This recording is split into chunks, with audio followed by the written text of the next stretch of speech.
ఒక్కసారి కొమ్మూరి గోల్డ్ కి కాల్ చేయండి. తాకట్లో ఉన్న మీ బంగారాన్ని విడిపించి మార్కెట్ ప్రైస్ కి వాళ్ళు కొనుక్కుని మిగతా డబ్బులు మీకు ఇచ్చేస్తారు. హాయ్, వెల్కమ్ టు మనం టీవీ. మనం టీవీ ఉంది మన కోసం. నేను మీ జర్నలిస్ట్ మనోజ్.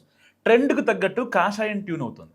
పరిస్థితులు ఏమాత్రం చేజారకుండా ముందే జాగ్రత్త పడుతూ బీజేపీ మరోసారి అధికార పీఠానికి నిచ్చెన వేస్తోంది.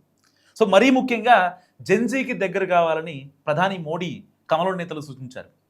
దీంతో నేటి తరంతో మమేకమై నేరుగా టచ్లో ఉండాలని పార్టీ నేతలు కూడా డిసైడ్ అయ్యారు.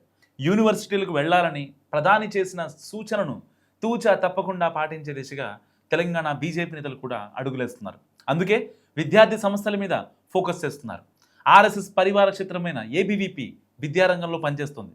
స్టూడెంట్స్ ఇష్యూస్ మీద కార్యక్రమాలు నిర్వహిస్తుంది. అయినా సరే అది సరిపోదంటూ బీజేపీ అనుబంధ మోర్చాల నాయకులు క్యాంపస్ బాట పడుతున్నారు. దీన్ని బట్టి చూస్తుంటే పార్టీనే నేరుగా విద్యార్థులకు దగ్గరగా ఉండాలని డిసైడ్ అయిందట.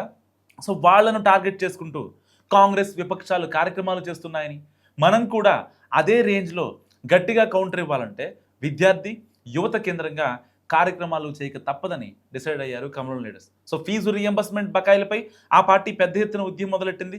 కాలేజీలకు వెళ్ళి విద్యార్థుల సంతకాలు సేకరిస్తున్నారు. సో పార్టీ రాష్ట్ర అధ్యక్షుడు రామచంద్రరావు 2 రోజులు దీక్ష చేశారు. దీనికి సంఘీభావం తెలిపేందుకు పెద్ద ఎత్తుగా విద్యార్థులు కూడా తరలివచ్చారు.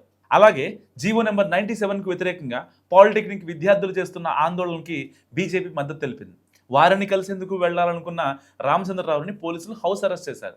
అలాగే ఇంగ్లీష్ అండ్ ఫారెన్ లాంగ్వేజెస్ వింగ్లో జరిగిన కార్యక్రమంలో కేంద్ర మంత్రి కిషన్ రెడ్డి పాల్గొన్నారు.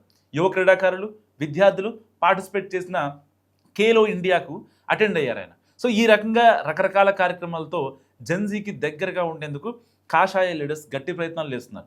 తమ పార్టీ పట్ల ఈ తరంలో వ్యతిరేకం రాకుండా చూసుకుంటున్నారు. సో ఇన్నాళ్ళు ఇన్స్టాగ్రామ్, ఫేస్బుక్ లాంటి సోషల్ మీడియా ప్లాట్ఫామ్స్ని పెద్దగా పట్టించుకొని కొందరు నాయకులు కూడా ఇప్పుడు వాటిని ఎలా ఆపరేట్ చేయాలో నేర్చుకుంటున్నారట. సోషల్ మీడియాలో ఎప్పుడూ కనిపించని కాషాయ లీడర్స్ కొందరు ఇప్పుడు పోస్టులు పెడుతుండటంతో కుర్రోళ్ల దెబ్బ బాగానే కనిపిస్తుందన్న మాటలు సైతం వినిపిస్తున్నాయి పార్టీ వర్గాల్లో. బీజేపీ యువ ఆలోచనల్ని ఆ వర్గం ఎంతవరకు రిసీవ్ చేసుకుంటుందో చూడాలి. మరి మీరేమనుకుంటున్నారు? బీజేపీ జెన్జీకి దగ్గర అవడంపై మస్తు కామెంట్ చేయండి.